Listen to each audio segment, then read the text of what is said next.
On the morning of June 19th, 400 aircraft took off to win the war.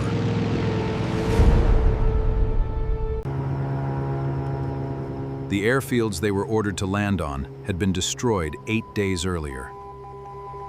Nobody told them. They had 25 minutes.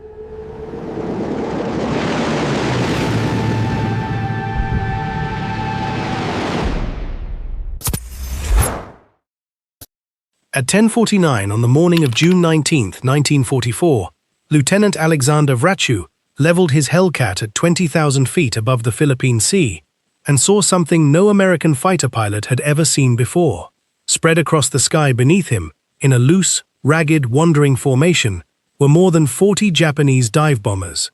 His engine was running rough, and he could not climb any higher, so he simply held his altitude, picked the nearest aircraft, and pushed his nose over into the dive.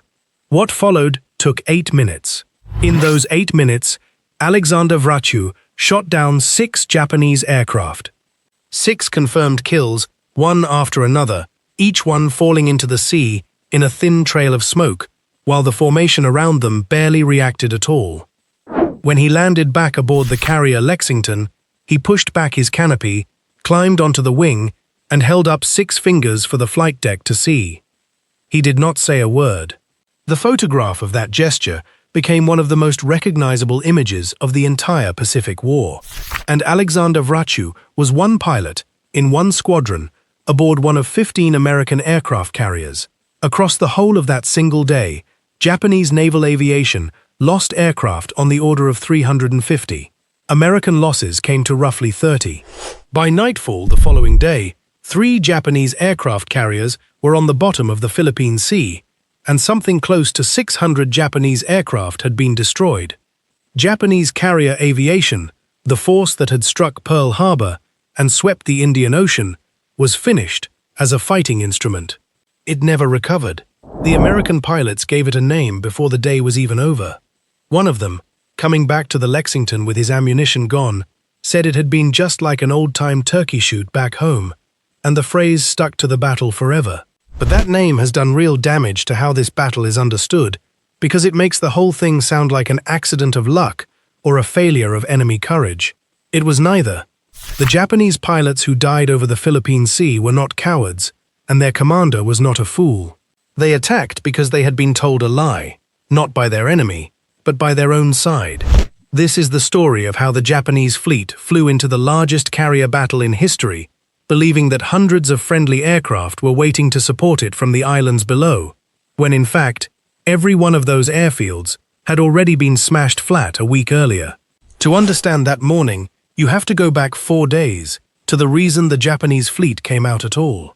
On June 15, 1944, American forces landed on the island of Saipan in the Mariana Islands, and with that landing, the war changed character entirely. Saipan was not another coral atoll in the outer defenses.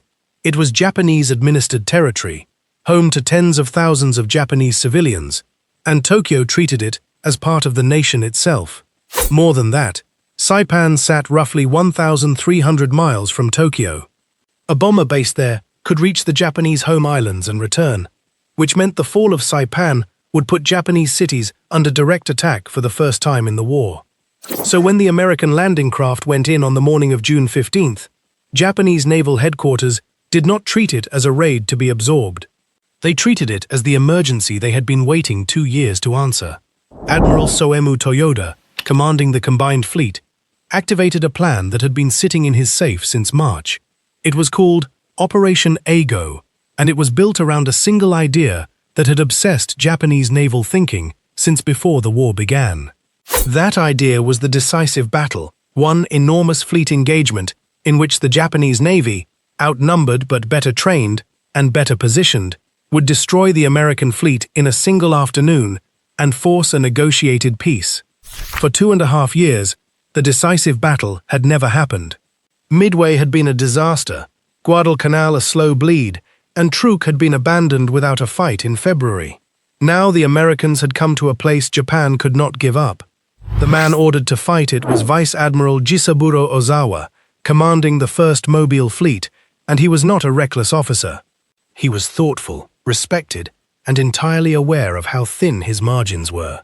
Ozawa sailed with 9 aircraft carriers, the big fleet carriers Taiho, Shokaku, and Zuikaku, the medium carriers Junyo, Hiho, and Ryuho, and the light carriers Chitose, Chiyoda, and Zuiho. Between them they carried about 430 aircraft. Screening them were 5 battleships, including Yamato and Musashi, the 2 largest warships ever built, each mounting 9 18.1-inch guns.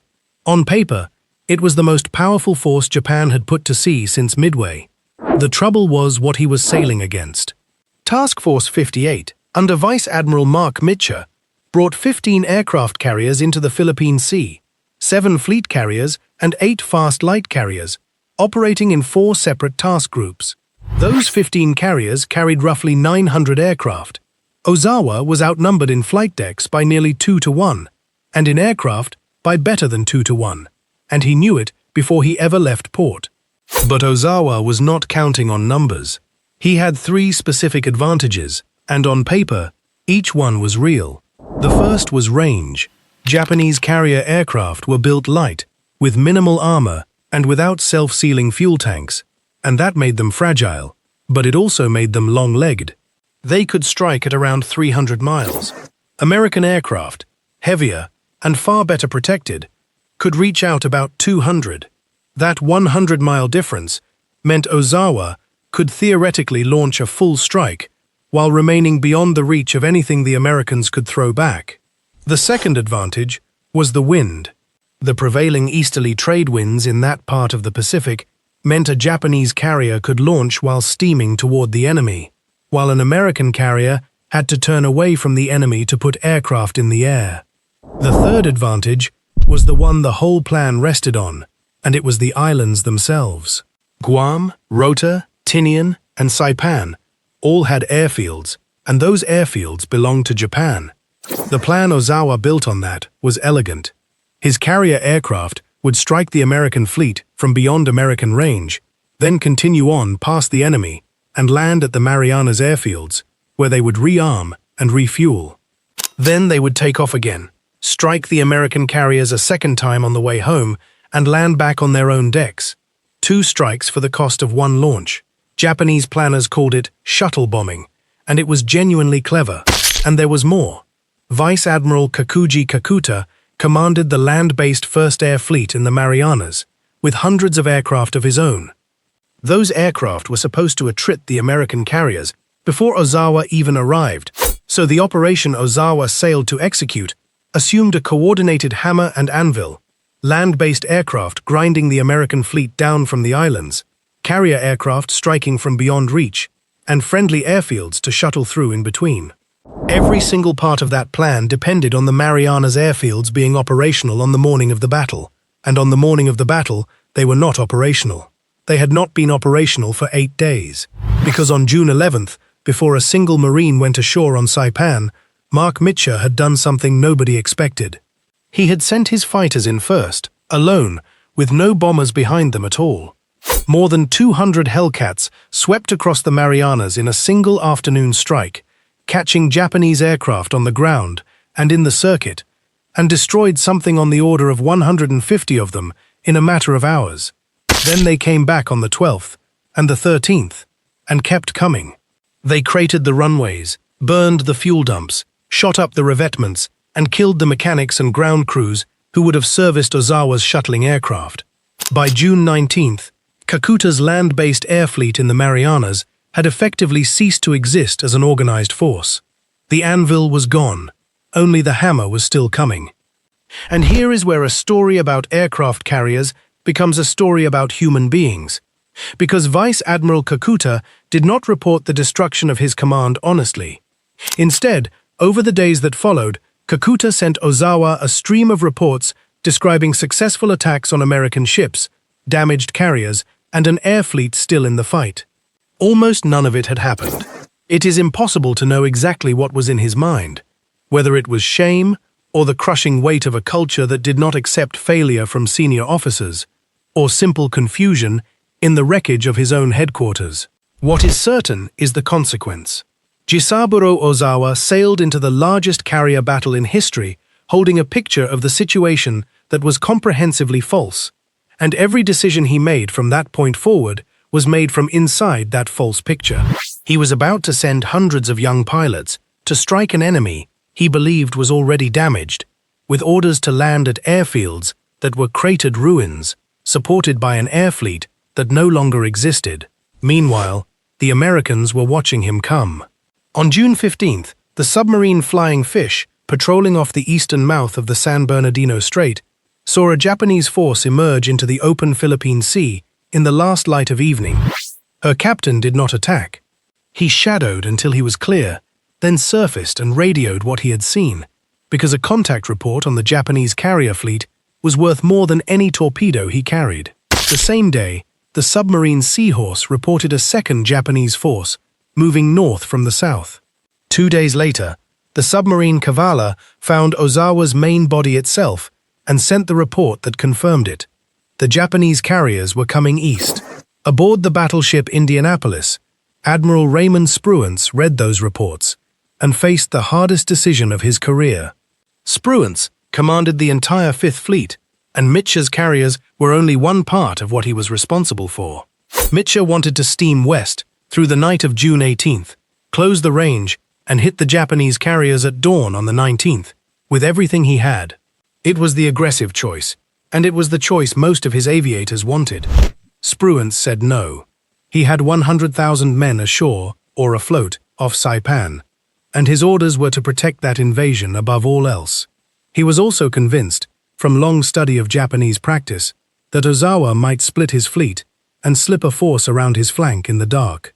So instead of racing west, Spruance kept Task Force 58 close to the Marianas, positioned it to shield the beachhead, and elected to fight on the defensive. He would let the Japanese come to him and break their strike in the air. It was a decision that would be argued about in the Navy for the next 40 years. Naval aviators considered it a lost opportunity. Spruance himself never apologized for it, and whatever else it was about to prove almost perfectly suited to the weapon he actually held. Because the strength of Task Force 58 was not its reach, it was its ability to absorb an attack and destroy the attacker. That defensive strength rested on three things Ozawa knew almost nothing about, and the first of them was radar. Every American carrier and battleship in the task force carried air search radar capable of seeing an incoming formation well over 100 miles out. That distance, converted into time, was worth more than any gun.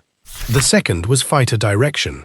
Aboard each carrier, in a darkened compartment called Combat Information Center, officers tracked incoming raids on plotting boards and vectored fighter squadrons onto them by radio with a precision that had not existed 2 years earlier.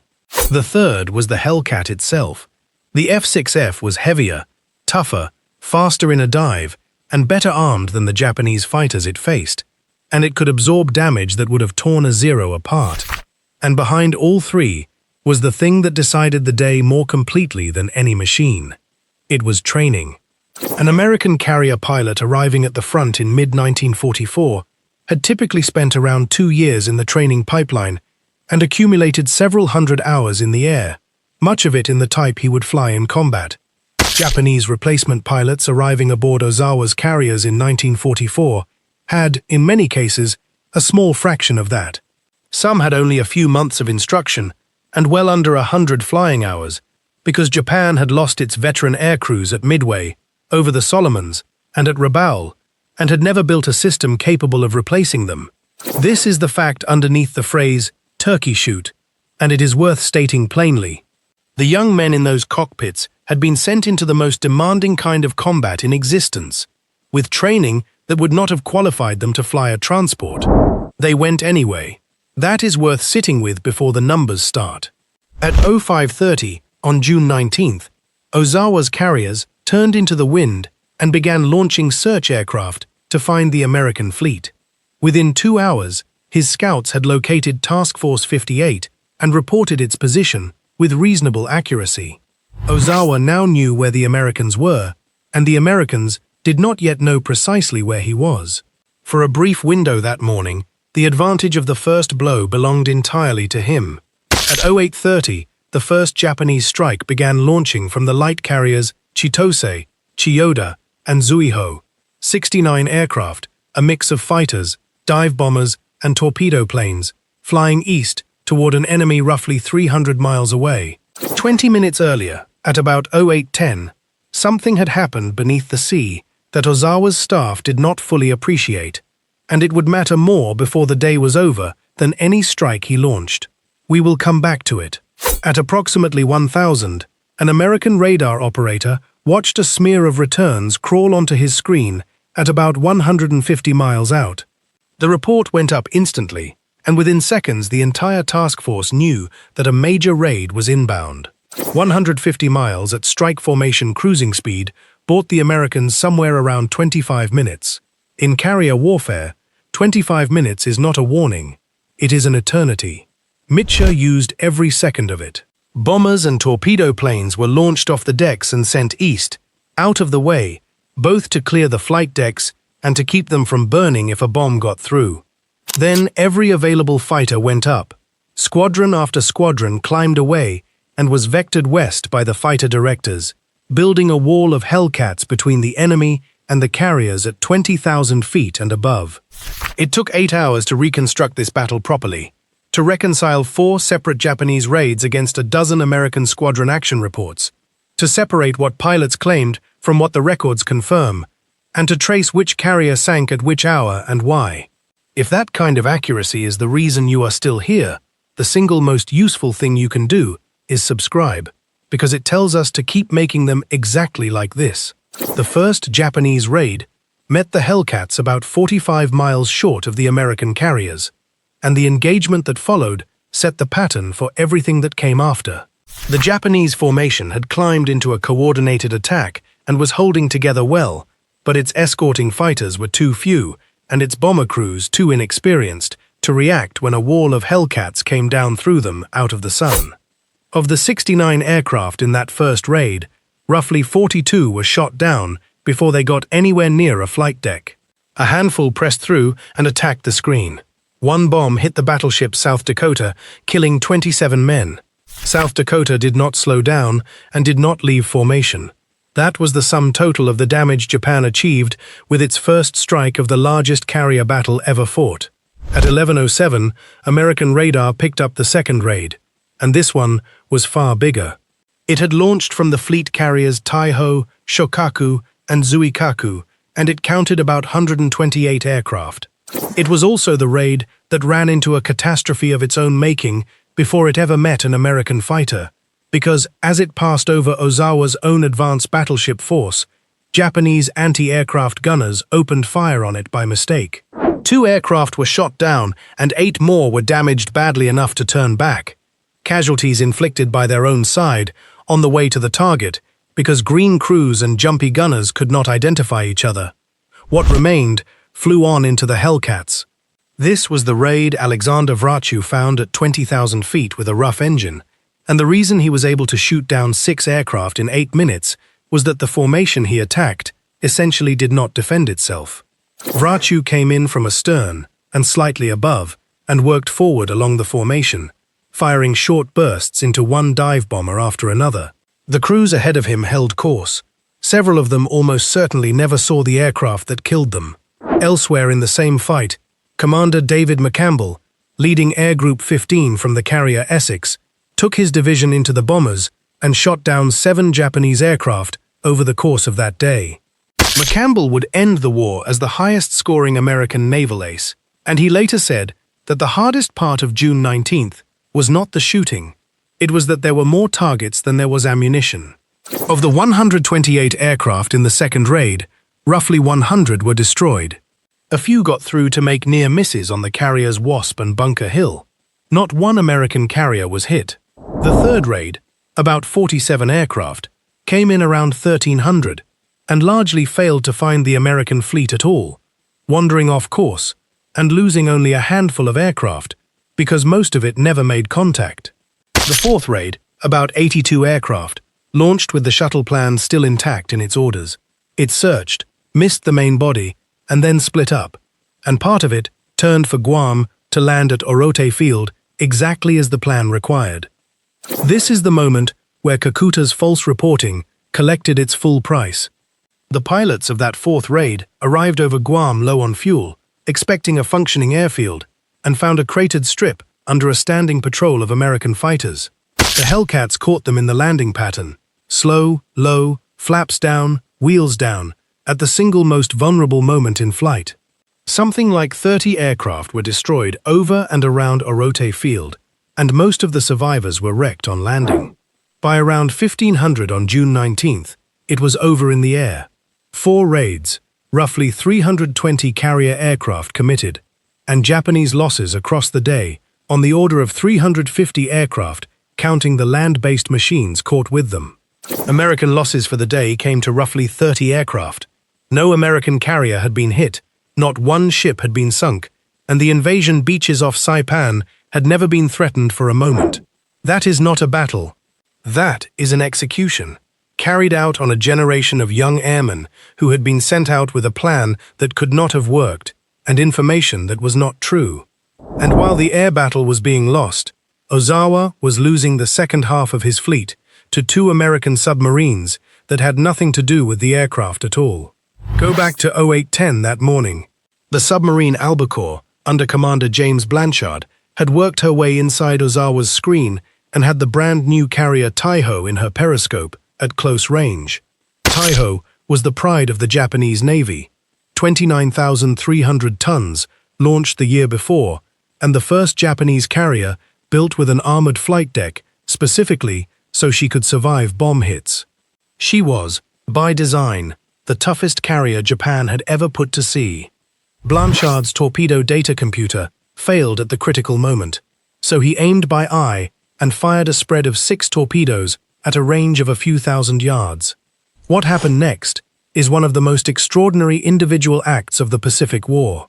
Warrant Officer Sakio Komatsu had just taken off from Taiho's deck and was climbing away when he saw the torpedo wakes converging on his own ship. Komatsu turned his aircraft, put its nose down, and deliberately dove into one of the running torpedoes. He destroyed it, and he destroyed himself, roughly 90 seconds into a flight that had barely left the deck. One of the remaining torpedoes struck Taiho on the starboard side forward, near the aviation fuel tanks. The damage looked survivable. The carrier's speed barely dropped, and her crew put out the small fire without difficulty. But the hit had ruptured fuel lines and cracked tanks below, and gasoline vapor began accumulating inside the hull. Taiho's damage control officer, trying to clear it, ordered the ventilation system run at full power to blow the fumes out. The ventilators did not blow the fumes out. They distributed them evenly through every compartment in the ship, mixing volatile gasoline vapor with air throughout the hull for the next 6 hours. At approximately 15:32, Taiho exploded. The armored flight deck she had been built around lifted and buckled from beneath. Her sides blew out, and the newest and best protected carrier in the Japanese Navy sank in the space of a few hours. Roughly 1,650 men died aboard her. She had been hit by 1 torpedo out of 6, from a submarine firing without a working fire control computer, and one of her own pilots had already given his life to stop another. Ozawa himself was aboard Taiho when she was hit, and he was forced to transfer by destroyer to the cruiser Haguro while the battle was still in progress, losing hours of communication with his own scattered command at the worst possible moment. Around midday, the submarine Kavala, under Lieutenant Commander Herman Kostler, found the carrier Shokaku, a veteran of Pearl Harbor, Coral Sea, and the Solomons, one of the most successful warships Japan ever built. Kostler fired 6 torpedoes and hit with 3. Shokaku's aircraft were being refueled at the time, and the fires took hold immediately in a hangar full of fuel lines and armed ordnance. She burned for hours, settling by the bow, until an internal explosion tore her open, and she went down with roughly 1,270 of her crew. The carrier that had helped begin the war for Japan was gone before the war's decisive carrier battle had even finished. On the morning of June 20th, Ozawa did something that is difficult to read now without wincing. Still working from Kakuta's reports and from wildly optimistic claims by his own returning pilots, he believed he had inflicted serious damage on the American fleet. He believed that most of his missing aircraft had landed safely at Guam and Rota and could be recovered. He therefore decided to refuel, reassemble his air groups, and attack again the following day. There were no aircraft at Guam and Rota to recover. There were burned-out hulks along cratered runways. Ozawa was planning a second strike with an air arm that had already been annihilated, and he did not know it. All that day, American search aircraft hunted for him without success, while Mitscher waited with mounting frustration. Then, at 15:40 on June 20th, a scout from the carrier Enterprise finally found the Japanese fleet, at a range of about 275 miles. 275 miles was beyond the practical combat radius of Mitscher's aircraft. Worse, launching immediately meant the strike would arrive at dusk, and every aircraft would have to find its carrier in total darkness afterward. Mitscher launched anyway. At about 16:24, 216 aircraft went off the decks of Task Force 58, knowing that many of them would not have the fuel to get home, and every man aboard them knew it as he took off. The aircrews called it the Mission Beyond Darkness, and among them was Lieutenant George Brown of the carrier Belleau Wood, leading a small division of Avenger torpedo planes against the carrier Hio. Brown's aircraft was hit by anti-aircraft fire on the run-in and caught fire in the wing route. He ordered his 2 crewmen to bail out, and they did. Then he stayed at the controls of a burning aircraft and completed his torpedo run. Hio took a torpedo hit that stopped her engines. Like Taiho, she filled with gasoline vapor. Like Taiho, she exploded, and she sank that evening, the 3rd Japanese carrier lost in 2 days. George Brown flew out of the anti-aircraft fire with his aircraft still burning, was seen briefly afterward flying erratically, and was never found. His 2 crewmen were rescued from the water. He was 23 years old. The strike also damaged the carriers Zuikaku, Junyo, and Chiyoda, and forced the Japanese to scuttle 2 fleet oilers. Then, with the light gone, 216 aircraft turned east and flew into full darkness with their fuel gauges falling towards zero. What Mark Mitscher did next is the reason his aircrews would have followed him anywhere. With Japanese submarines known to be in the area, he ordered Task Force 58 to turn on its lights. Searchlights were aimed vertically into the sky. Truck headlights were pointed up from flight decks. Signal lamps, deck lights, and star shells went up across the whole force, turning a blacked-out fleet into a lit city on the ocean so his pilots could find it. They still lost about 80 aircraft that night, ditched in the sea, crashed on landing, or simply out of fuel short of the fleet. But because the lights were on, and every destroyer in the force spent the night pulling men out of the water, the great majority of those crews were recovered alive. Around 49 airmen were lost.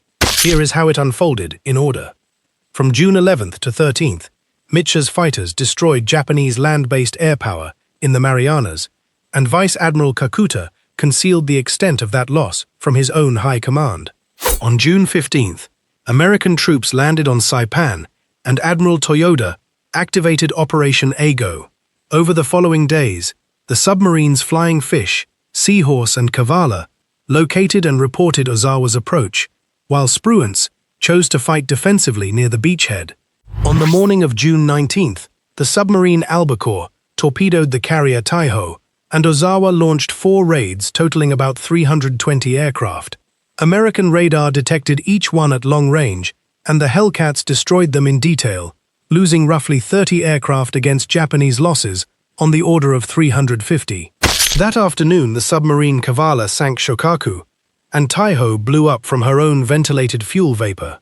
On June 20th, Mitscher launched at extreme range at dusk, sank the carrier Hio, damaged 3 more carriers, and then lit up his entire fleet to bring his aircrews home in the dark. 4 factors decided this battle, and the first was information. Ozawa fought with a false picture of his own strength because a subordinate commander could not report a catastrophe honestly, and no plan survives being built on a lie.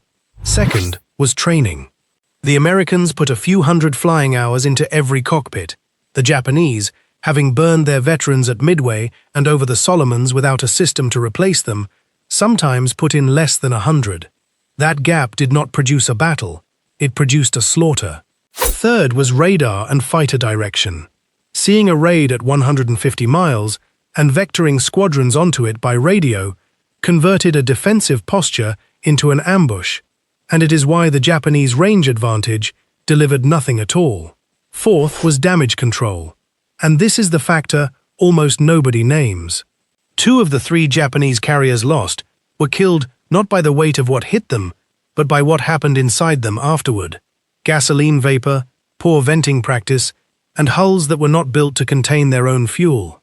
But there is a single reversal worth stating plainly. Japan did not lose the Great Marianas Turkey Shoot because its aircraft were outranged or its carriers outnumbered. Its aircraft outranged the Americans, and it launched first.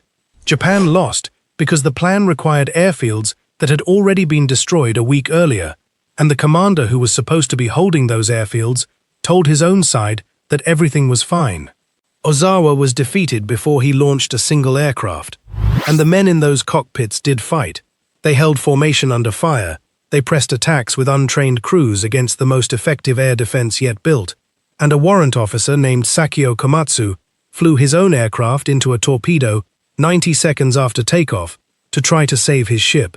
That is not the behavior of an air force that broke. It is the behavior of an air force that was sent out to do something impossible and did it anyway. The phrase Turkey Shoot describes the arithmetic of that day accurately, and its human content not at all. And there is a second reversal folded inside the first, which is the part that has kept naval officers arguing for 80 years.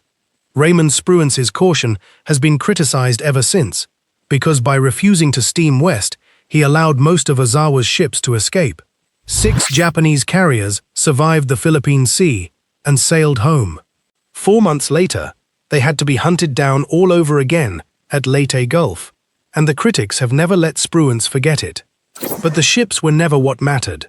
Ozawa's surviving carriers went into the Battle of Leyte Gulf in October 1944, essentially without air groups, because the pilots to fly from them were at the bottom of the Philippine Sea. In fact, at Leyte Gulf, those carriers were used as bait, sent out deliberately as a decoy, precisely because they had no aircraft left to lose. A fleet carrier without an air group is a very large, very expensive target, so Spruance let the hulls go and destroyed the thing that made them warships. It was the least glamorous possible victory, and it was the more complete one. The consequences arrived quickly. Saipan fell on July 9, 1944, and on July 18, the government of Prime Minister Hideki Tojo collapsed and resigned, a Japanese cabinet brought down by the loss of a single island. American engineers then turned Saipan and Tinian into the largest bomber bases in the world. From those runways, B-29s began the strategic air campaign against the Japanese home islands, and in August 1945, the aircraft that carried the atomic bombs took off from Tinian. There is a direct line from the Hellcats over the Philippine Sea to those runways, and it runs through the 4 raids that were broken up on the afternoon of June 19th. The other consequence was doctrinal, and it was terrible. Having lost the ability to conduct conventional carrier air operations, the Japanese Navy adopted organized suicide attacks, and the first mass kamikaze sorties were flown at Leyte Gulf in October 1944. The reasoning was brutally simple. A pilot with 50 hours of training cannot hit a maneuvering carrier with a torpedo, but he can be aimed at one. The Turkey Shoot is where conventional Japanese naval aviation ended, and that decision became inevitable. Jisaburo Ozawa returned to Japan and offered his resignation, holding himself responsible for the destruction of the fleet's air arm. It was refused, and he served on until the end of the war. Taiho, Shokaku, and Hio lie where they sank, in water that runs thousands of feet deep across that part of the Philippine Sea, far below the reach of any diver, in permanent darkness, with the great majority of their crews still aboard. Unlike the shallow lagoon wrecks elsewhere in the Pacific, no one will ever swim through these ships or photograph their holds. Nearly 3,000 men went down in those 3 hulls, and the sea closed over them completely. What survives instead is on paper, squadron action reports, radar plots, the timing of 4 raids, and 1 photograph of a young lieutenant on a flight deck holding up 6 fingers. Alexander Vraciu survived the war with 19 confirmed victories, was shot down over the Philippines later in 1944, walked out with guerrillas, and lived into his 90s. He said for the rest of his life that he had simply been in the right place with a rough engine. The Great Marianas Turkey Shoot produced no famous beach, no flag raising, and no monument most people would recognize. It was fought entirely out of sight of land, and the losing side never got within reach of the ships it came to sink. But it was the afternoon that Japanese naval air power ended. Not damaged, not reduced, ended. And everything that happened in the Pacific afterward happened in a sky that belonged to somebody else. That is how America actually won its war in the Pacific. Not with one great and glorious clash of fleets, but by destroying the enemy's ability to fight before the clash arrived, and by understanding that a navy's real strength was never its armor.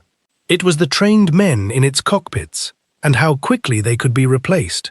Japan built the finest naval air force in the world in the 1930s, and then spent it, and by June 1944, it had nothing left to spend. There is a lesson in that about the difference between owning a weapon and being able to sustain one. Subscribe to this channel if you want to see how those 6 escaped carriers were finally hunted down 4 months later at Leyte Gulf, and what happened when a fleet was sent to sea as bait. Turn on notifications so you don't miss it. Tell us in the comments where you are watching from. We will see you